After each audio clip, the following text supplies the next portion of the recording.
Agrada-te do Senhor e Ele satisfará os desejos do teu coração. Muito bom dia. Com essas palavras nós começamos mais um dia na presença de Deus, clamando pela bênção dEle sobre a nossa vida. Reconhecemos da importância desse primeiro encontro com o nosso Criador. Sem o Senhor nós não somos nada. Eis a razão pela qual nessa manhã nós abrimos o nosso coração e permitimos que a sua palavra encontre um lugar muito especial dentro da nossa vida. E pedimos a Deus nessa manhã que nos conceda força para que nós possamos viver uma vida em obediência aos seus ensinamentos.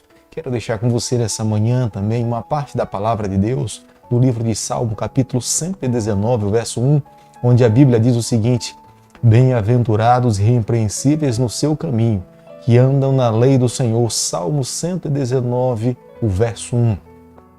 Queremos a cada dia, pelo poder de Deus, viver uma vida de obediência irrepreensível na presença do Senhor.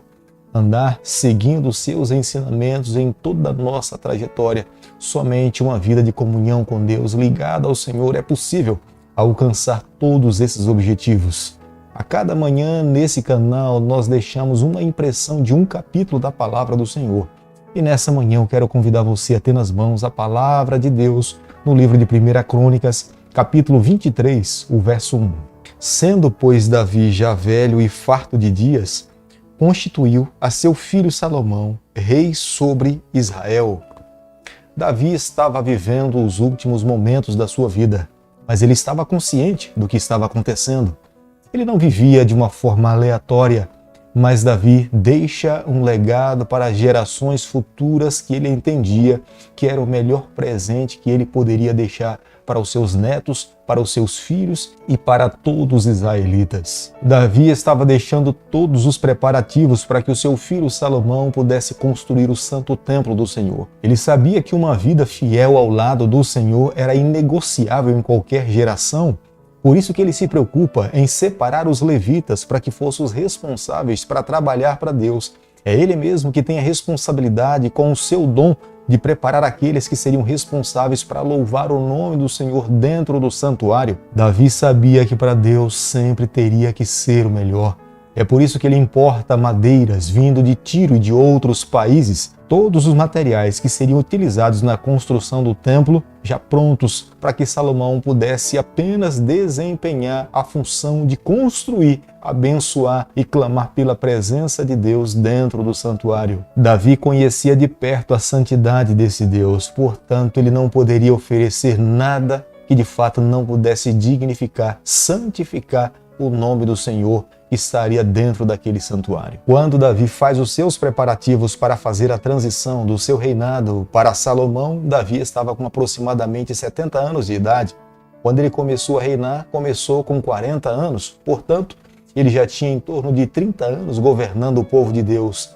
O autor do livro de Crônicas pouco se preocupa com a ascensão de Davi ao trono, mas no capítulo 23, a ênfase do autor do livro de Crônicas está voltada para a transição do reino de Davi para o reinado de Salomão. Salomão não era o filho mais velho de Davi. Davi tinha outros filhos mais velhos, mas Deus tinha revelado a Davi através dos profetas que quem de fato deveria se sentar no trono da nação de Israel para concretizar o seu sonho de construir uma casa para o Senhor deveria ser Salomão. Davi sabia que se Deus tinha declarado dessa forma, ele jamais poderia agir de forma diferente, porque quando Deus fala, nós temos apenas a opção de obedecer o que o Senhor determina para cada um de nós. Aqueles que desejam viver uma vida feliz, seja no passado, seja no presente, seja no futuro, deve ser dessa forma. As últimas ações de Davi é deixar tudo organizado para que quando Salomão estabelecesse o templo, já estivesse as pessoas prontas para que pudesse servir dentro do santuário. Davi também estabeleceu um modelo judaico para que o povo que tinha voltado do cativeiro babilônico, quando abrisse as portas do templo, ele estivesse em condições de poder também adorar ao Senhor. No versículo 2 do capítulo que nós estamos estudando nessa manhã, nós vemos que os sacerdotes e os levitas entraram nesse censo, sendo que o censo que Joabe fez mediante a ordem de Davi, o sacerdote e os levitas não entraram, mas nesse momento essas duas classes entram nesse censo. Era necessário que eles entrassem porque seriam eles responsáveis diretamente pela manutenção e administração do santo templo do Senhor. Segundo as leis de Moisés, um levita e um sacerdote começaria o seu ministério a partir dos 30 anos de idade, sendo que o seu treinamento deveria começar 5 anos antes, quando ele estivesse com 25 anos de idade. Mas Davi diminui esse período com menos 5 anos para 20 anos. Portanto, quando um levita ou um sacerdote começasse as suas atividades de treinamento dentro do templo, ele deveria começar aos 20 anos, para que com 30 anos ele estivesse em condições de poder servir a Deus na melhor forma da sua vida. É o próprio Davi responsável para inserir dentro do contexto da adoração instrumentos para que pudessem adorar ao Senhor. Ele sabia do valor da música. A música prepara o nosso coração para que nós possamos nos encontrar com o nosso Criador. A música entra em lugares da nossa vida, da nossa alma, que a palavra de Deus, muitas vezes pregada, não consegue alcançar. É o rei Davi, um músico bíblico, que ele introduz dentro do templo a música, instrumentos, para que o adorador, no momento em que tivesse que se apresentar diante do Senhor, o seu coração estivesse completamente pronto, preparado, para que pudesse expressar a sua adoração ao Criador. Davi não apenas tocava a sua harpa ou outros instrumentos, mas o que nós entendemos hoje é que Davi também, ele é o criador desses instrumentos e foi ele mesmo que introduziu esses instrumentos criados por ele na adoração sagrada dentro do templo. Quando nós estamos falando daqueles que trabalhavam para Deus dentro do templo, nós sabemos que os sacerdotes eram a maior classe daquele período. Os levitas eram uma classe inferior. Mas no trabalho para o Senhor, ambos eram de essencial valor para a manutenção e adoração do Senhor dentro do santuário. Os sacerdotes tinham nas mãos a responsabilidade de todos os dias colocar pães novos diante do Senhor. Eram os pães da preposição. Os pães que eram colhidos do dia anterior, eles tinham o privilégio de poder se alimentar daqueles pães. Mas diariamente eram eles responsáveis para prover pães frescos para apresentar ao Senhor todos os dias. Os levitas eram de grande valor no trabalho do Senhor. Eles tinham funções específicas, não apenas também servindo dentro do templo, mas eles tinham responsabilidades externas fora do templo. Uma das grandes responsabilidades que os levitas tinham nas mãos era de manter a justiça, a integridade dos pesos. Toda medida era tomada como base diante do peso e das medidas que os levitas guardavam dentro do templo.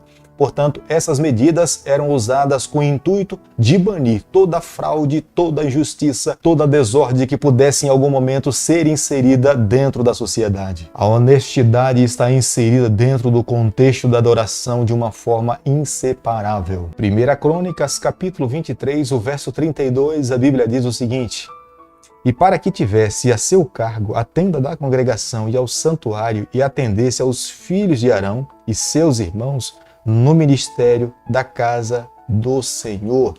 A tenda da congregação era a tenda do encontro, era o local onde a criatura se encontrava com o seu Criador. Era naquele lugar onde todo adorador poderia abrir o seu coração e reconhecer que estaria diante do Criador de todo o universo. No lugar santo, os sacerdotes entravam, mas no lugar santíssimo, somente o sumo sacerdote, uma vez por ano, ele tinha acesso. Era ali o lugar onde Deus representativamente morava e ficava. A lei de Deus estava dentro da Arca da Aliança. O candelabro estava por cima da Arca da Aliança. Tudo representava a presença de Deus e a manifestação do Senhor. Portanto, a lei de Deus que media as ações do coração do ser humano estava ali dentro. Deus preza pela justiça, Deus preza pela integridade. Todos os homens um dia serão medidos mediante a lei do Senhor. Não é que a lei de Deus nos salve, mas como é que nós podemos saber se estamos certos ou se estamos errados se não tivermos um parâmetro? A lei de Deus tem essa função em nossa vida. Mas nós sabemos que a única forma de um pecador receber a salvação é através da pessoa de Jesus Cristo. Por isso que a cada dia, eu e você, nós precisamos desenvolver um relacionamento pessoal com o nosso Salvador. Nós precisamos permitir que Ele conduza a nossa vida. Nós precisamos que Ele seja o Senhor da nossa trajetória. Se fizermos isso, obedecer os ensinamentos do Senhor não será um peso, será uma alegria, porque já reconhecemos que a salvação foi conquistada por Jesus Cristo na cruz do Calvário, já nos pertence. O que nos cabe é viver uma vida de fidelidade àquele que tudo fez por cada um de nós. Querido amigo, nessa manhã, ao concluirmos o estudo do capítulo 23 do livro de 1 Crônicas, eu e você, nós precisamos chegar às seguintes conclusões.